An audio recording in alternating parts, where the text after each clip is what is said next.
All right, let's take a look at Kaivo from Madrona Labs. Kaivo is a granular physical modeling synthesizer with a bunch of modules. It's like a virtual patcher. You'll see here in a second. Before we get into that, though, I want to play you the sample that I'm going to load into Kaivo. I've talked about it before. I don't know if I played it on the show. I think I did. But anyways, I got a really nice field recording of a raccoon fight at my parents' house. So I'm going to put that into the Granulator in Kaivo. But let's just listen to that sample really quick.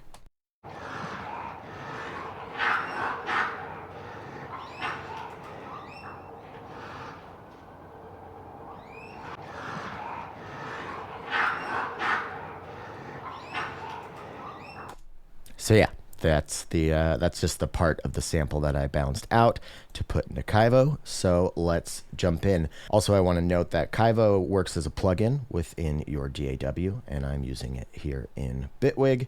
And as you can see, there's a lot of stuff going on. This top row are like your control modules. The middle black section, that is your patch bay. You'll see that in action here in a second. And then the bottom, you have a Granulator module. You have a gate or VCA, and then you have a resonator and a body. Let's just check out a default really quick. I randomly threw some notes into a piano roll editor, and that way we can kind of just wrap our heads around this before we do the raccoon thing, because that's going to be weird. Ooh, that's pretty cool.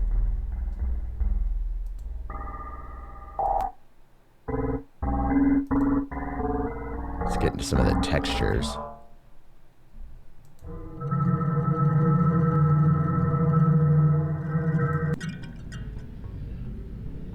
Ooh, that one's really cool. All right, anyways, let's not get lost in the sauce. So I'm just gonna take these patch cables out so we can start nice and fresh. Let's load up that raccoon fight sample. I'm just gonna go down here to the Granulator. You can see where it says sign.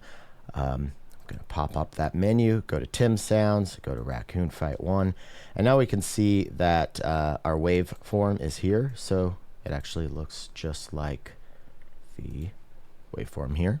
To get started, I'm going to put the gate from the key module into the envelope here. Quick adjustments, a nice standard envelope shape going into our gate or VCA. So let's push play on. So now we just got the MIDI notes that I have in the piano roll editor, just triggering that envelope. And as you can see, the rate down here is really high. So let's turn that down. So there you go. You can hear like the bird squeaking in the background and that like loudest growl from the raccoon. So now here's where it gets really fun. We've got all of these control modules. We have a sequencer. So one of the really fun things about this sequencer is it's a great control voltage source as well. And it's got all these waveform buttons here. So if you hit a square wave, now we have a square wave out. Or if you hit a sine, now you have a sine wave out, saw, and then you can just get a random. I do want to mention if you hit quantize, then that will quantize your sequence to whatever you have chosen here in your key module. So your key module just interacts with the MIDI information. And then you'll also notice there's a quantize button on this LFO 2D. So we have an X and Y output. We'll talk about that in a second, but you can also quantize your LFO output to match whatever you choose for your scale in your key here. So I'm going to turn this rate up really fast so you can see, look, that says circle. We have a circle.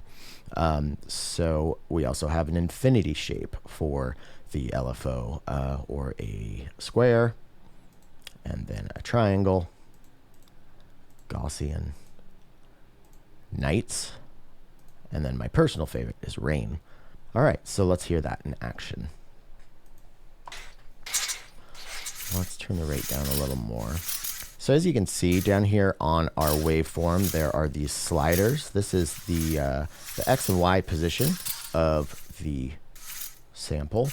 So I'm going to take the X and Y outputs from the LFO 2D and plug them in here. And you'll notice that what I'm plugging them into look like little dials. And that's exactly what they are. They're like little attenuverters. So Do a little negative and then do a little positive there. And now you can see these positions next to the slider. That's indicating where this LFO is moving our, I guess what you could call a playhead on this, this waveform. Let's take our gate output and let's trigger this noise module. You can add some width, you can add multiple peaks, your level here. So let's take this noise output and let's put this into our rate. So we're getting kind of weird now. All right, so this is pretty cool sounding. Let's check out the resonator and body sections. So first up, the resonator, you hit this drop-down menu. You can go nylon string, or excuse me, metal string to nylon string, gut string, small chime, medium chime, large chime, small spring, and large spring. Ooh, large spring sounds really cool. Let's stick with that. But I'm going to turn that down really quick so I can show you the sounds from the body section. So first up, we have a large wooden box, small wooden box, metal plate, and a frame drum. So let's go to metal plate, and then let's run our resonator in there as well.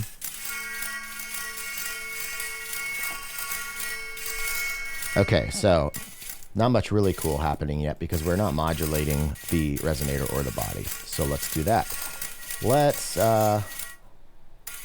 see. Let's quantize the sequencer, and let's take one of the sequencer outs and put it into the pitch in for the resonator.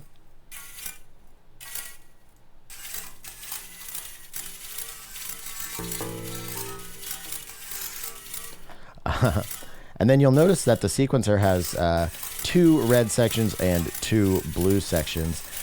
These are gate and CV outs, so I'm actually going to disarm some of these steps. Now you can see the blue is blinking in sync, but what's really cool about having the 2 of each is you can add these delays to them. Now you can see that those gate sequences are starting at different starting positions within the 16-step sequence. So I'm going to trigger this other envelope with one of them. And now let's run this into the sustain on the resonator.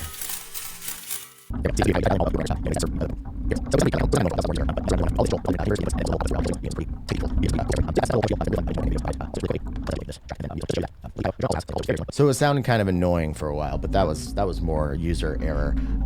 But you mess around in here long enough with all of this control, with all the different attenuverters for the inputs, and then also the level outputs for all your control signals, you can get into some pretty cool territory. Yeah, so that's Kaivo. And if you would like to learn more about how it works, I'll put a link in the show description to the Madrona Labs website, but also I'll put a link down there to the videos that I have made on Kaivo. I haven't got through the whole software yet, but I have done, I think, 3 or 4 videos on it. So yeah, thanks for checking that out. It's been a lot of fun to use.